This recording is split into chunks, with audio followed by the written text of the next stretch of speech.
Alhamdulillah nahmaduhu wa nasta'inuhu wa nastaghfiruh wa na'udzu billahi min shururi anfusina wa min sayyiati a'malina may yahdihillahu fala mudilla lahu wa may yudlil lahu fala hadiya lahu wa ashhadu an la ilaha illallah wahdahu la sharika lahu wa ashhadu anna muhammadan abduhu wa rasuluhu amma ba'd ya ayyuhan nas ittaqu rabbakum alladhi khalaqakum min nafsin wahidah khalaqa minha zawjaha وبث منهما رجالا كثيرا ونساء واتقوا الله الذي تساءلون به والأرحام إن الله كان عليكم رقيبا رب اشرح لي صدري ويسر لي أمري واحلل عقدة من لساني يفقهوا قولي ذلكم الله ربي عليه توكلت وإليه أنيب ஆகுக என்ற ஒரு சொல்லை கொண்டு இந்த பிரபஞ்சத்தையும் கோடான கோடி ஜீவராசிகளையும் படைத்து வளர்த்து பரிபாலித்து வரும் எல்லாம் வல்ல அல்லாஹுவை புகழ்ந்தவனாகவும் வார்த்தைகளிலே சிறந்தது அல்லாஹ்வினுடைய வார்த்தை திருமறை குர்ஆன் என்றும் வழிகாட்டுதல்களிலே சிறந்தது நபிகள் நாயகம் ஸல்லல்லாஹு அலைஹி வஸல்லம் அவருடைய வழிகாட்டுதலாகும்.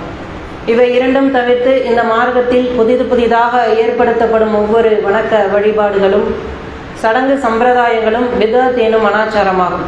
யாரெல்லாம் அதை பின்பற்றுகிறார்களோ அது அவர்களை நரகிலே கொண்டு போய் சேர்க்கும் என்ற அனலம் பெருமகனாரின் எச்சரிக்கையை நினைவு கூர்ந்தவனாகவும் எல்லாம் அல்ல அல்லாஹ்வினுடைய அன்பும் அருளும் கருணையும் நம்மையெல்லாம் நேர்வழிப்படுத்த வந்த நபிகள் நாயகம் ஸல்லல்லாஹு அலைஹி வஸல்லம் அவர்கள் மீதும் அவர்களுடைய குடும்பத்தினரின் மீதும் அவர்களை தன்னால் இயன்ற அளவு அப்படியே பின்பற்றி வாழ்ந்த அத்துணை மக்களின் மீதும் குறிப்பாக இந்த ஜும்மாவினுடைய கடமையை நிறைவேற்றுவதற்காக இங்கு வந்து அமர்ந்திருக்கக்கூடிய நம் அனைவரின் மீதும் என்றென்றும் நின்று நிலவட்டுமாக என்று பிரார்த்தனை செய்தவனாக என்னுடைய உரையை ஆரம்பம் செய்யும். இந்த உலகத்தில் வாழக்கூடிய எல்லா மனிதர்களுமே கருத்து வேறுபாடு இல்லாமல் ஏற்றுக்கொண்டிருக்கக்கூடிய ஒரு விஷயம் என்னவென்று சொன்னால் மரணம் உண்டு என்பதை அனைவருமே நாம் உறுதியாக நம்புகின்றோம். அவர்கள் எந்த மதத்தை சேர்ந்தவர்களாக இருந்தாலும் சரி, எந்த இனத்தை சேர்ந்தவர்களாக இருந்தாலும் சரி, கடவுளே இல்லை என்று சொல்லக்கூடிய நாத்திகர்களாக இருந்தாலும் சரி, அத்துணை பேரும் இந்த மரணத்தை என்ன செஞ்சுறாங்க, முழுமையாக ஏற்றுக்கொள்கிறார்கள். குல்லு நஃப்ஸின் தாயிக்குல் மவுத், எல்லா உயிரினங்களும் மரணத்தை சுவைத்தே தீரும் என்பதாக இறைவன் திருமறை குர்ஆனிலே சொல்லி காட்டுகின்றான். பல வசனங்களிலே இறைவன் இந்த மரணத்தை மீண்டும் மீண்டும் நினைவுபடுத்தி கொண்டே இருக்கின்றான். அல்லாஹ்வுடைய தூதரும் அக்ஸிரு திக்ரா ஹாதிமில் லதாப், இந்த மரணத்தை, உலகத்தினுடைய இன்பங்களை எல்லாம் முறித்து போடுகின்ற மரணத்தை அடிக்கடி நீங்கள் நினைவு கூறுங்கள் என்பதாக அல்லாஹ்வுடைய தூதர் சொல்லி காட்டான். இப்படி மரணம் பற்றிய பல்வேறு தரப்பட்ட உபதேசங்கள் திருமறை குர்ஆன் வாயிலாகவும் நபி மொழிகள் வாயிலாகவும் நமக்கு கிடைத்தாலும் அந்த மரணம் அருகிலே இருக்கிறது என்பதை மறந்தவர்களாக இந்த உலகத்தினுடைய ஆசாபாசங்களிலே மூழ்கி, உலகத்தினுடைய இன்பங்களிலே மூழ்கி அந்த மரணம் இருக்கிறது என்பதை பல நேரங்களில் நம்ம என்ன செஞ்சிடும், மறந்து போயிடும், மறந்து வாழக்கூடியவர்களாக இருக்கிறோம். அதனால தான் அல்லாஹ் என்ன செய்யறானா, திருமறை குர்ஆன்ல அடிக்கடி அதிகமாக நினைவு கூறக்கூடியதாக இந்த மரணத்தை வைத்திருக்கக்கூடிய செய்திகளை பார்க்கிறோம். அப்ப இந்த மரண சிந்தனை நமக்கு பெரும்பகுதி என்ன செஞ்சு போயிடுது, குறைந்து போயிடுது. ஆனால் இந்த மரணத்துக்கு வைத்து தான் நம்முடைய வாழ்க்கை, இங்கே நம்ம எப்படி வாழ்கிறோமோ அதை பொறுத்து தான் மரணத்திற்கு பிறகு இருக்கக்கூடிய அந்த வாழ்க்கைக்கு நம்மை நாம் தயார் செய்து கொள்ள முடியும். அதை பொறுத்து தான் இன்றைய ஜும்மாவுடைய உரையாக வாழ்வும் மரணமும் என்ற தலைப்பை நாம் தேர்வு செய்திருக்கிறோம். அல்லாஹ்வுடைய தூதர் பல வழிமுறைகளை நமக்கு காட்டி தந்திருக்கிறார்கள், உபதேசம் செய்திருக்கிறார்கள். அதிலே ஒரு உபதேசம் தான் மரணத்திற்கு முன்னாடி நம்முடைய வாழ்க்கையை எப்படி அமைத்து கொள்ள வேண்டும், எந்த அடிப்படையில் வாழ்ந்தால் நிம்மதியான ஒரு மரணத்தை நாம் பெற்றுக்கொள்ள முடியும், எந்த அடிப்படையில் வாழக்கூடாது, எப்படி வாழ்ந்தால் அந்த மரணம் நமக்கு மிக பெரும் சுமையாக மாறிவிடும் என்பதையெல்லாம் ஒரே ஒரு செய்தியிலே ரத்தின சுருக்கமாக அல்லாஹ்வுடைய தூதர் நமக்கு சொல்லிவிட்டு சென்றிருக்கிறார்கள். அந்த ஒரு செய்தியை அடிப்படையாக வைத்து தான் இந்த ஜும்மாவினுடைய உரையை நம்ம பார்க்க போகிறோம். அப்ப ரசூலுல்லாஹ் சொல்றாங்க, பி ஜனாசத்தி ஃபகால முஸ்தரிகு வ முஸ்தராஹு மின்ஹு அப்படின்னு சொல்றாங்க. ஒரு ஜனாசா போகுது, அந்த ஜனாசாவை பார்க்கும் பொழுது இந்த ஜனாசா முஸ்தராஹு என்கின்ற ஒரு வகையை சார்ந்தது என்று சஹாபாக்களுக்கு ரசூலுல்லாஹ் சொல்றாங்க. சொல்லி முடிச்சுட்டு மேலும் ரசூலுல்லாஹ் சொல்றாங்க, மல் முஸ்தரிஹு வல் முஸ்தராஹு மின்ஹு. அப்ப இதை பற்றி சொல்லும் பொழுது அவங்களுக்கு ஒரு சந்தேகம் வருது. ஏன்னா புதுசாக ஒரு ஜனாசாவை பற்றி அல்லாஹ்வுடைய தூதர் அறிமுகப்படுத்துறாங்க. அல்லாஹ்வுடைய தூதரை முஸ்தராஹு என்று அந்த ஜனாசாவை பார்த்து சொன்னீங்களே, அப்படின்னா என்ன என்று அவங்க கேட்கும் பொழுது முஸ்தராஹு அப்படி என்று சொன்னால், காலல் அல் மூமினின யஸ்தரிஹு மின் நஸபி துன்யா, இந்த இவர் ஓய்வு பெற்றவராவார். இந்த ஜனாசா இருக்கிற முஸ்தராஹு என்று சொன்னால் இவர் ஓய்வு பெற்றவர் என்று அர்த்தம். அப்படிப்பட்ட ஜனாசா தான் இது அப்படின்னு சொல்றாங்க. என்ன அர்த்தத்தில் அவங்க சொல்றாங்கன்னா, இந்த உலகத்துல ஒரு மனிதர் இறக்கிறார் என்று சொன்னால் அந்த மரணம் அவருக்கு எப்படி இருக்க வேண்டும் என்று சொன்னால் கவலை தரக்கூடியதாக மூமினுக்கு இருக்காது. இந்த முஸ்தராஹு என்கிற வகை அப்படிப்பட்டது. இவர் கவலையற்றவராக மரணிச்சிருப்பாரு, இவர் ஒரு மூமீனாக மரணிக்கக்கூடிய அடியார், அவருக்கு தான் முஸ்தராஹு என்ற இந்த பதத்தை நான் வைக்கிறேன் என்று அல்லாஹ்வுடைய தூதர் இந்த இடத்துல விளக்குறாங்க. அப்ப மரணம் விட்டால் மரணம் வந்துருச்சு, மரணம் வந்துருச்சு என்று சொல்லி ஒரு மூமின் என்ன செஞ்சிடக்கூடாது, பயப்படக்கூடாது. அந்த மரணத்தை எதிர்நோக்கக்கூடியவர்களாக இருக்கணும். ஏன் அப்படின்னு சொன்னாக்கா, மரணம் என்பது அல்லாஹ்வை சந்திப்பதற்கான முதல் படியாக இருக்கிறது.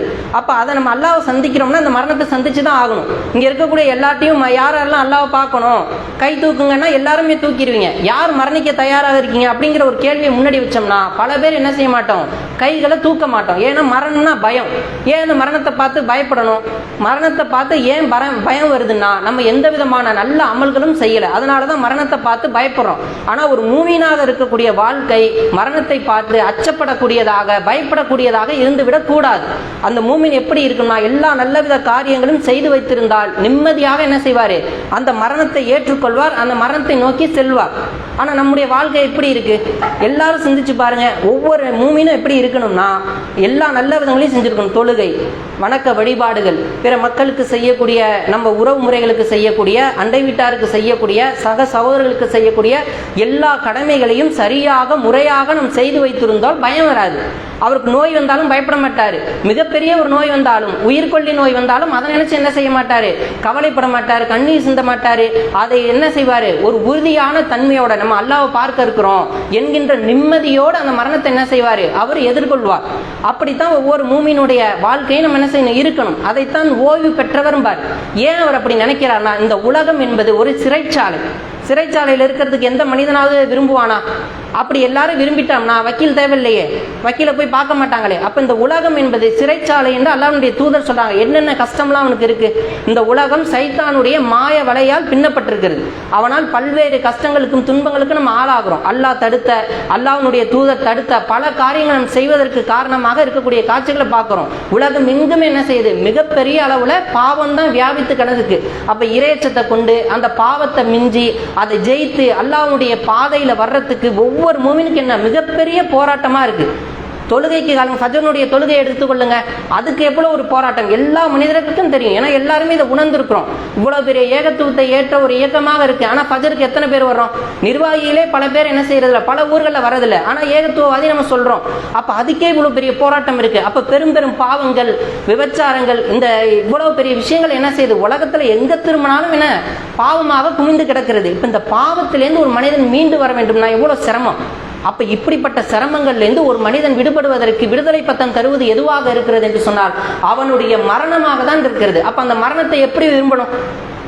நம்ம அந்த மரணத்தை அல்லாஹ்வை பார்க்கக்கூடிய விஷயமா தான். எப்போ ஒரு மனிதன் அல்லாஹ்வை பார்க்க ஆசைப்படுவான்?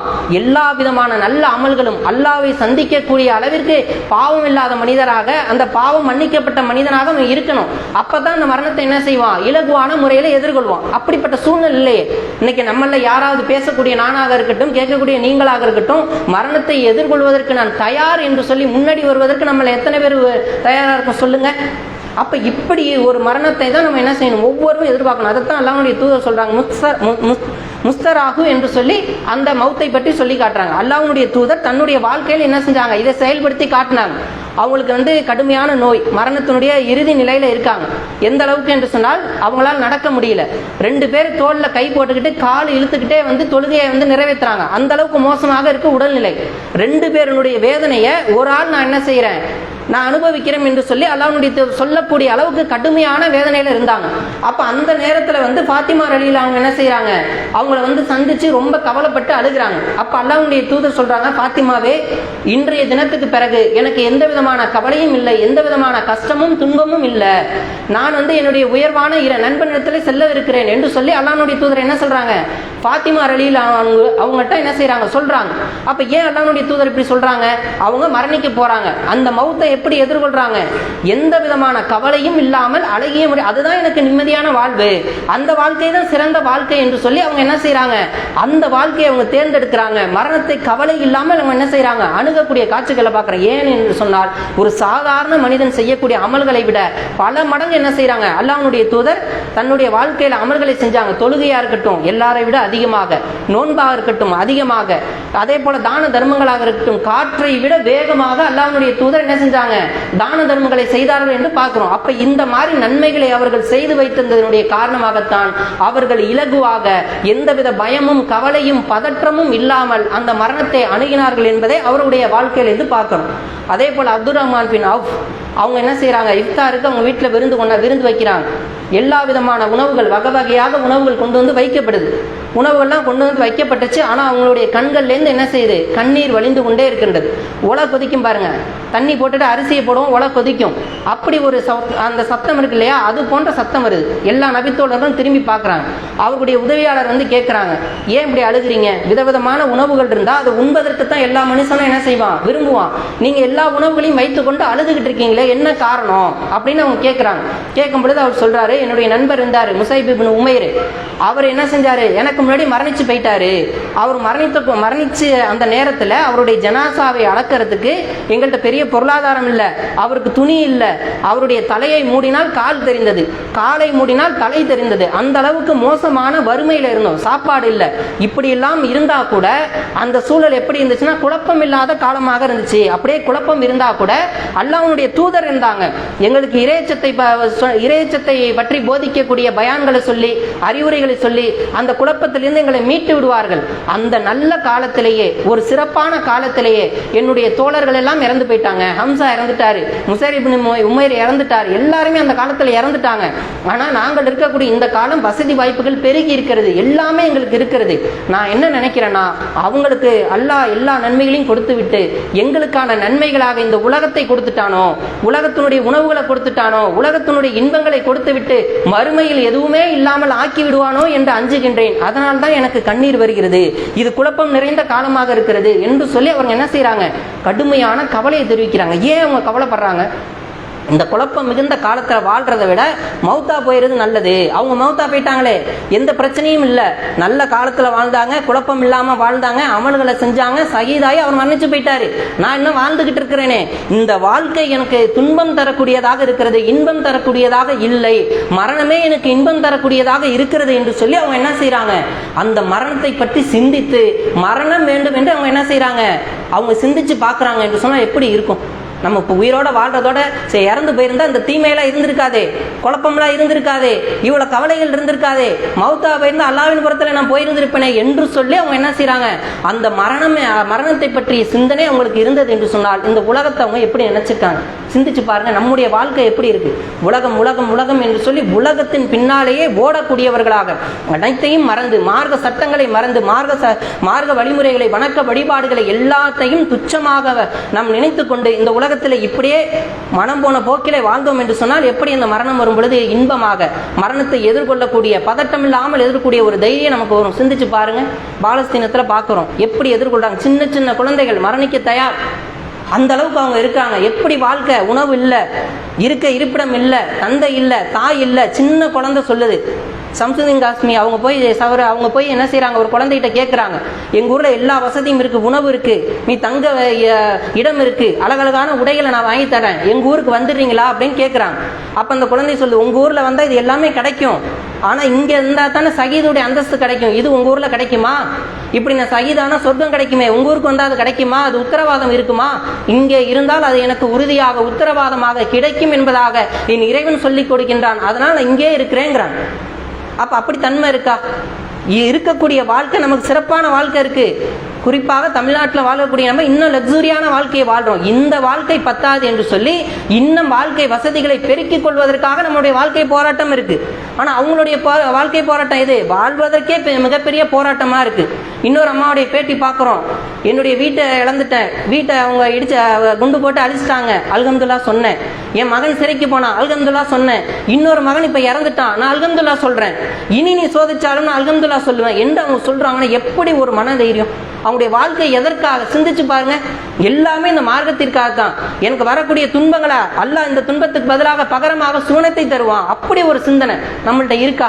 எல்லா சுகபோகமான வாழ்க்கையில எந்த விதமான கஷ்டமும் இல்லாமல், எந்த உணவு பஞ்சமும் இல்லாமல் அப்படியே வாழ்ந்து கொண்டு இருக்கக்கூடிய நாம இந்த வணக்க வழிபாடுகளை செய்யறதுல, அல்லாஹ்வுடைய கட்டளைகளை சிறப்பாக அதை செயல்படுத்துவதில் எவ்வளவு சிக்கல்கள், எவ்வளவு சோம்பேறித்தனம், எவ்வளவு அலட்சியம் சிந்திச்சு பாருங்க. அப்ப இந்த அலட்சியத்தோடையும் பொடுபோக்குத்தன்மையோடும் வாழ்ந்தோம் என்று சொன்னால் மரணத்தை நம்ம எப்படி நிம்மதியாக எதிர்கொள்ள முடியும்? நிம்மதியற்ற மரணமாகத்தான் அது இருக்கும் என்பதை நாம் என்ன செய்யணும், சிந்தித்து பார்த்து நம்முடைய வாழ்க்கை என்ன செய்யணும். இந்த முஸ்தராக என்று சொல்லக்கூடிய அந்த ஜனாசாவுக்கு அல்லாஹ் சொன்னாங்களே, அப்படி ஒரு வாழ்க்கையாக நம்முடைய வாழ்க்கையை மாற்றிக்கொள்ள வேண்டும். அப்படிதான் சகாபாக்களுக்கெல்லாம் வாழ்ந்தாங்க. அவங்கள பத்தி பேசுறோம், அவங்களுடைய வாழ்க்கை வரலாறுகளை பற்றி படிக்கிறோம். ஆனா நம்முடைய வாழ்க்கையில இல்லையே. எப்படி இருந்துச்சு? ஒரு நபித்தோழர் வர்றாங்க, போர்க்களத்தில் நிற்கிறாங்க. போர்க்களத்தில் நிற்கும் போது அல்லாஹ்வுடைய தூதர் சொல்றாங்க, வானமும் பூமியனும் பரப்பு அளவு கொண்ட சொர்க்கம் உங்களுக்கு காத்திருக்கிறதுங்கிறாங்க. அல்லாஹ்வுடைய தூதரை எனக்குமா அப்படின்னு கேட்கிறாங்க. உங்களுக்கும் தான் அப்படின்னு சொல்லும் பொழுது அவர் என்ன செய்யறாரு, பேரிச்சம்பளம் சாப்பிட்டுட்டு இருக்காரு. ஒரு 2-3 பேரிச்சம்பளம் தான் கையில இருக்கு. ஆனாலும் என்ன செய்யறாரு, பக் பக் அப்படின்னு கத்துறாரு. கத்துனோன்னா அல்லாஹ்வுடைய தூதர் கேட்கிறாங்க, என்னப்பா சத்தம், ஏன் இப்படி கத்துற? பக் பக்னா எந்த விதமான அர்த்தமும் இல்லை, ஒரு சந்தோஷம்.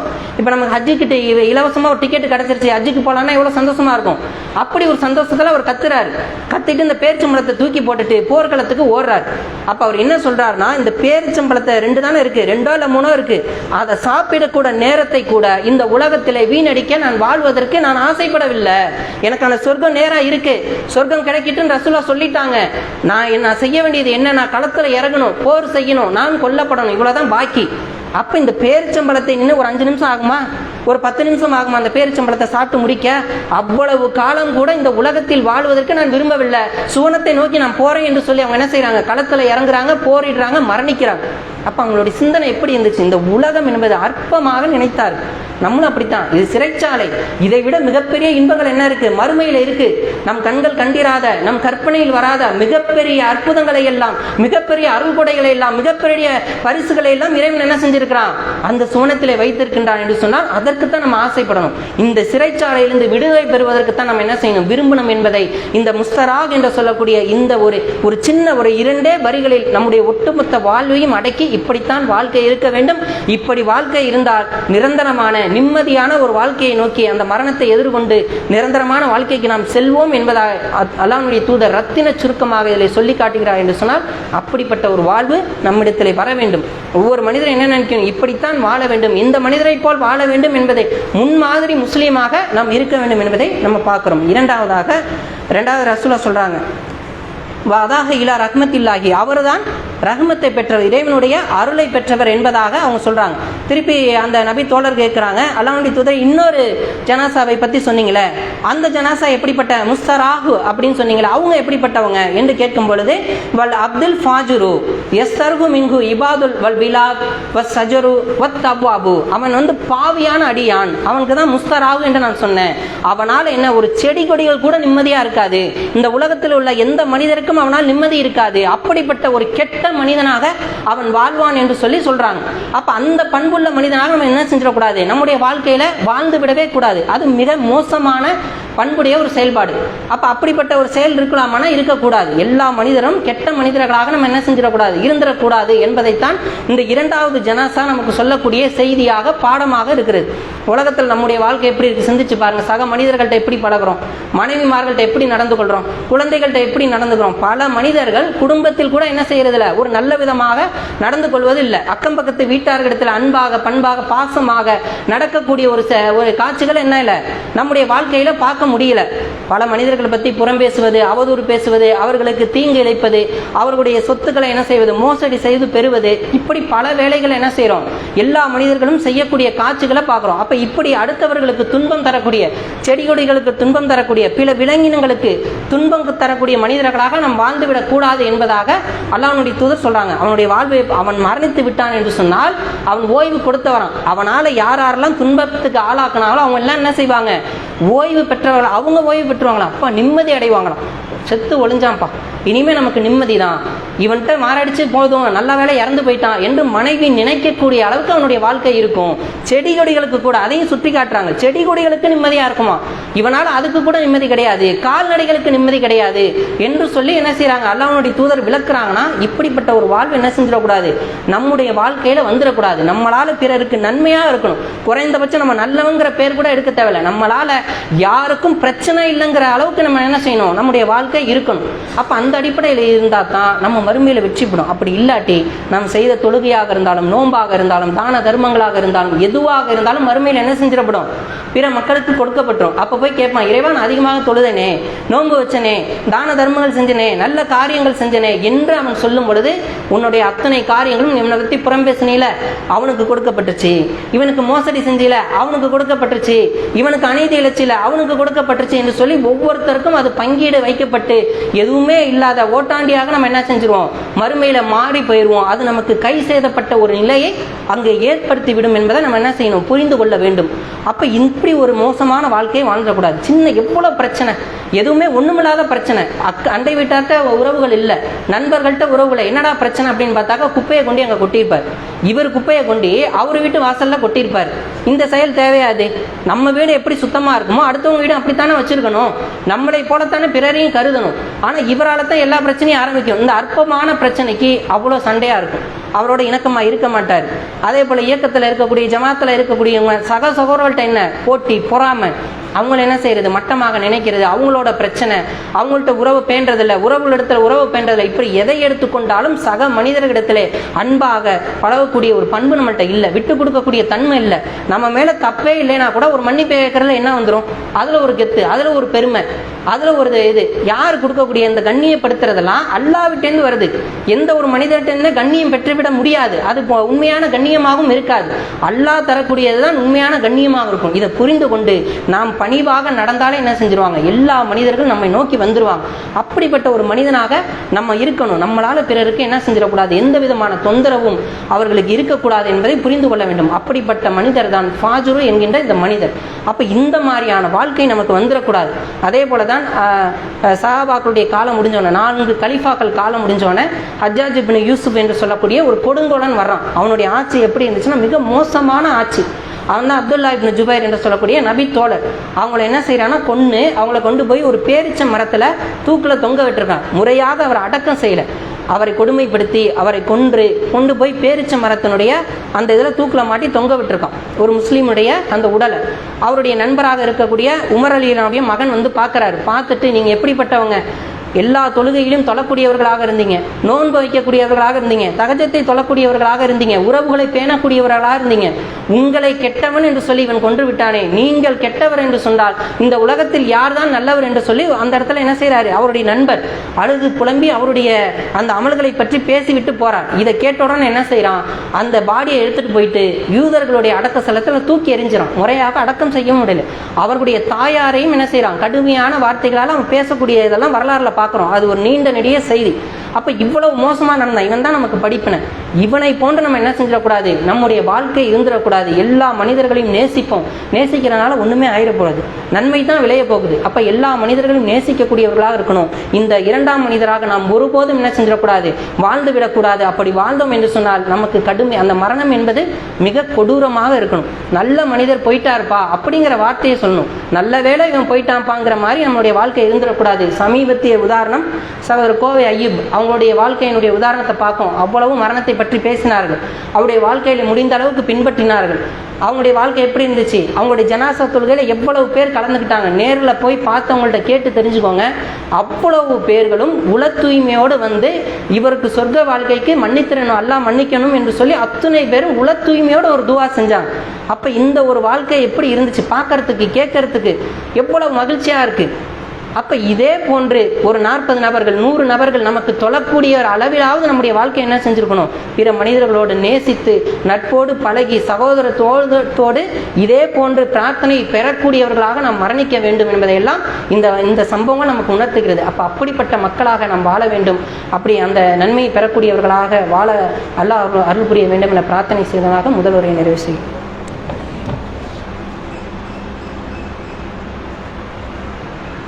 புகழும் புகழ்ச்சியும் நம்மை எல்லாம் படைத்த ஏக இறைவனுக்கு என்று போற்றி புகழ்ந்தவனாக இரண்டாம் முறையை அல்லாஹ் ரப்பல் ஆலமீன் தன்னுடைய இந்த மார்க்கத்தில் கல்விக்கு அதிக முக்கியத்துவம் தரக்கூடிய காட்சிகளை பார்க்குறோம். நமக்கு இறக்கியப்பட்ட முதல் 5 வசனங்களுமே கல்வியை பற்றி தான் பேசுகின்றது. அதே போல் யார் கல்வியை நோக்கி வருகிறார்களோ அவர்களுக்கு அல்லாஹ் சுவனத்தினுடைய பாதையை திறந்து வைப்பதாக சொல்லி காட்டுறோம். இப்படி கல்விக்கு ஏராளமான சிறப்புகள் இருக்குது. அதே சமயத்தில் அல்லாஹ்வுடைய தூதர் என்ன செய்கிறாங்கன்னா, கல்வி வந்து பயனற்ற கல்வியிலேருந்து பாதுகாப்பை தேடி இருக்காங்க. அப்போ இன்றைக்கி இருக்கக்கூடிய நம்ம பிள்ளைகளுக்கு இப்போ ஸ்கூல் திறக்க போது காலேஜில் சேர்க்குறோம், இப்படி பல கல்விகளை நம்ம கொடுக்குறோம். இந்த கல்வி வந்து பயனுள்ள கல்வியாக இருக்கும். இப்போ அவன் படிக்கிறது நாகரிகமாக அவனை மாற்றும், அவனுக்கு நல்ல செயல்களை கொண்டு வந்துடும், இதுதான் அவனுக்கு வாழ்க்கைக்கு பயன்படும் என்பதாக நம்ம நினைக்கிறோம். ஆனால் உண்மையிலே அப்படி இருக்கான்னு பார்த்தாக்கா அது ஒரு கேள்விக்குறியாக தான் இருக்குது. எல்லாருடைய ஆசையும் என்னென்னா, என் மகன் நல்ல வக்கீலுக்கு படிக்கணும், ஒரு இன்ஜினியர் ஆகணும், ஒரு டாக்டர் ஆகணும், இப்படி தான் எல்லாருமே நம்ம நினைக்கிறோம். ஆனால் அந்த கல்வி அவனுடைய வாழ்க்கையினுடைய தரத்தை மேம்படுத்துகிறதா, வாழ்வியலை மேம்படுத்துகிறதா அப்படின்னு பார்த்தாக்கா ரொம்ப ரொம்ப குறைவு தான். ஏன்னா அவன் ஒழுக்கம் மிகுந்தவனாக இருக்கிறான்னா, இன்னைக்கு ஒழுக்கங்கெட்ட செயல்களில் பெரும்பகுதி ஈடுபடக்கூடியவர்கள் யாராக இருக்கிறாங்கன்னா படித்தவர்களாகத்தான் இருக்கிறான். ஒரு இன்ஜினியர், கெமிக்கல் இன்ஜினியர் படிச்சிருக்கிறான். அவன் என்ன செய்கிறான், பாலில் கலப்படம் செய்கிறான். நம்ம நாட்டு மாட்டு பால் வாங்குறோம், அவர் என்ன செய்வார், 2 லிட்டருக்கு 1/2 லிட்டர் தண்ணி கலப்பாரு, அவ்வளோதான் அவர் செஞ்ச கலப்படம், அவ்வளோதான். அதில் நம்மளுக்கு பெரிய பாதிப்பு நமக்கு இல்லை. ஆனால் இவன் என்ன செய்கிறான், ஒட்டுமொத்த பாலில் இருக்கக்கூடிய அந்த கொழுப்பு சத்து எல்லாத்தையும் எடுத்துட்டு அதுக்கு பதிலாக என்ன செய்கிறான், மாவு கலந்த ஸ்டார்ச்சை சேர்க்குறான். ஸ்டார்ச் சேர்த்தா உங்களுக்கு நுரைத்தன்மை வராது. அதனால என்ன செய்யறான், அந்த சோப்பினுடைய கொலகலப்பு வரும் பாருங்க, அதை சேர்க்கிறான், அந்த சோப்பு தூளை சேர்க்கிறான். இப்படி தான் பெரும்பாலான பாக்கெட் பால்கள் வருது. இது ஒரு கெமிக்கல் இன்ஜினியர் செய்யக்கூடிய வேலை. இவன் படித்தவன் தானே, இதனால என்னென்ன விளைவுகள் வரும்னு அவனுக்கு தெரியும் தானே. ஆனால் அதை எத்தனை குழந்தைகள் குடிக்குது, எவ்வளோ வயசானவங்களும் குடிக்கிறாங்க, அதனால என்னென்ன விளைவுகள் ஏற்படும். ஒரு அறிக்கை வெளியிடுறாங்க, இந்தியாவில் மத்திய அரசே இந்த அறிக்கையை வெளியிடுது. 80% பாக்கெட் பால்கள் வந்து அது வந்து உண்மையான தன்மையோட இல்லை. 80% சிந்திச்சு பாருங்க. சில அறிக்கைகளில் 70ன்னு வருது, சில அறிக்கையில் 80ன்னு வருது. அப்போ இவன் படித்தவனுக்கு அந்த கல்வி பயனுள்ளதான் ஆச்சா? எவ்வளோ மனிதர்களுடைய உடலை கெடுக்கக்கூடியதாக அது இருக்கும், பயனற்றதாக போச்சு. வக்கீலுக்கு படிக்க வைக்கிறாங்க, அவன் என்ன செய்யறான், கொலை செய்வதற்கு எப்படிலாம் கொலை செய்யணும், எப்படி திருடணும், இப்படிலாம் செஞ்சால் சட்டத்திலேருந்து தப்பிச்சிடலாம், இந்த மாதிரியெல்லாம் ஓட்டை இருக்கு என்று சொல்லி அவனே திட்டமிடக்கூடிய காட்சிகளை பார்க்கும். அதே போல் இப்போ ஒரு சமீபத்தில் நடந்த ஒரு சம்பவத்தை பார்க்குறோம், சக வக்கீலே கொள்றான். ஏன்பா கொன்ன அப்படின்னா, எந்த கேஸையும் கோர்ட்டுக்கு வரவிட மாட்டேங்கிறான், அவனே கட்ட பஞ்சாயத்து பார்த்து எல்லா காசையும் அவனே எடுத்துகிட்டு போய் அவனே நிம்மதியாக இருக்கான், அதனால தான் நாங்கள் கொன்னோங்கிறோம். அப்போ இந்த வக்கீல் படித்ததுனால அவருக்கு என்ன பயன் வந்துச்சு?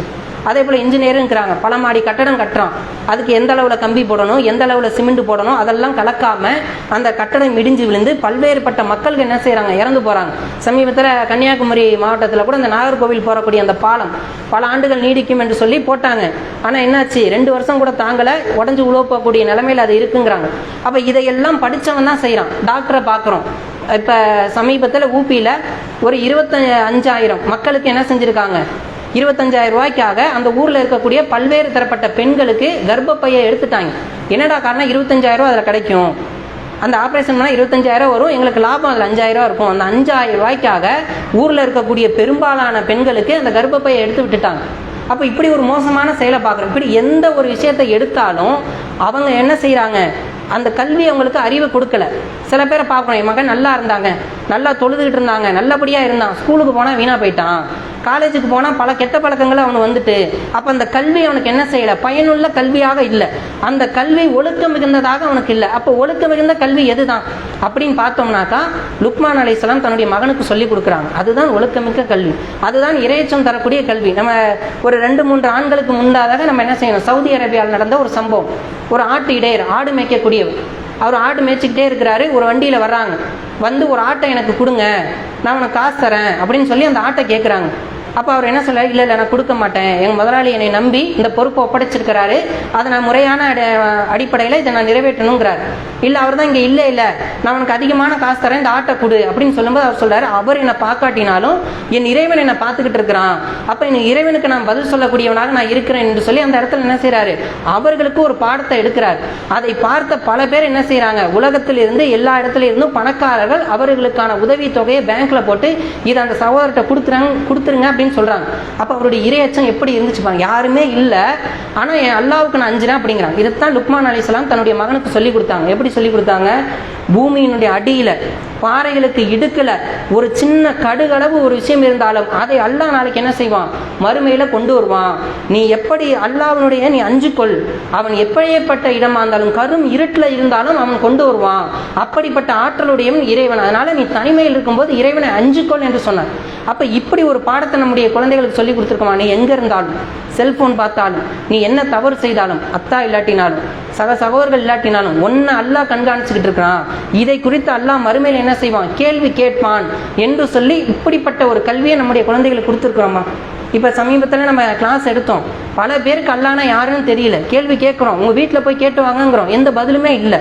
அப்போ குழந்தைகளை எப்படி நம்ம வளர்க்குறோம், சிந்திச்சு பாருங்க.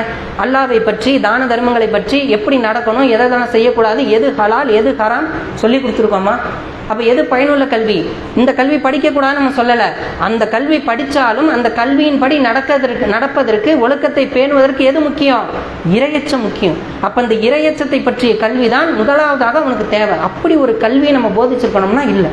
அந்த கல்வி இல்லாததான் இன்னைக்கு பிள்ளைங்க என்ன செய்கிறாங்க, கெட்டு குட்டிச்சோரா போகிறாங்க. பல பேர் இவன் முஸ்லீமானான் அப்படின்னு கேட்கக்கூடிய அளவுக்கு, சந்தேகப்படக்கூடிய அளவுக்கு இருக்குது. பிறந்தநாள் கொண்டாடுறான், எப்படி முட்டைகளை அடித்து கிரீம்களை மேலே தடவி, அவ்வளவு பொருள் சேதம்.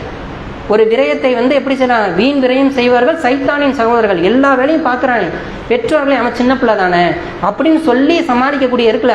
ரசூலுல்லாஹ் எப்படியா சொல்லி கொடுத்தாங்க, அவருடைய பேரன் ஒரு சின்ன பேரிச்சம்பளத்தை எடுத்து வாயில வச்சுட்டாரு, ஜக்காத்தினுடைய பொருள் முகமதின் குடும்பத்தாருக்கு ஹராம் இல்லையா, எடுத்து போடுன்னு பதறி போய் என்ன செய்யறாங்க, அதை எடுத்து வீசுறாங்க. இப்படி கல்வியை சொல்லிக் கொடுக்கணும், எது ஹலால் எது ஹராம் எல்லாம் சொல்லிக் கொடுக்கணுமா இல்லையா. அதுதான் பயனுள்ள கல்வி. அப்படிப்பட்ட கல்வியை தான் அல்லாஹ்வுடைய தூதர் சொன்னாங்க, அந்த கல்வி தான் நமக்கு பலனளிக்கும். அப்ப அந்த கல்வியை கொடுக்கக்கூடியவர்களாக நாம் மாற வேண்டும். கொடுத்தால் மட்டும்தான் நம் பிள்ளைகள் என்ன செய்யும், பேணி பாதுகாக்க முடியும், இந்த இஸ்லாத்தை அடுத்த கட்டத்துக்கு கொண்டு செல்ல முடியும். இல்லாட்டி என்ன செய்வாங்க, நம்ம மக்களும் அவர்களோடு சேர்ந்து யார் முஸ்லீம்னே தெரியாமல் போகக்கூடிய ஒரு சூழல் இருக்கு. இதுல இருந்து நம்ம அனைவரையும் பாதுகாக்க அல்லாஹ் வேண்டும் என்ற பிரார்த்தனை செய்தனால் உரையை நிறைவு செய்யும். வாயிரு தாவான அல்ஹம்துலில்லாஹி ரப்பில் ஆலமீன். அஸ்ஸலாமு அலைக்கும்.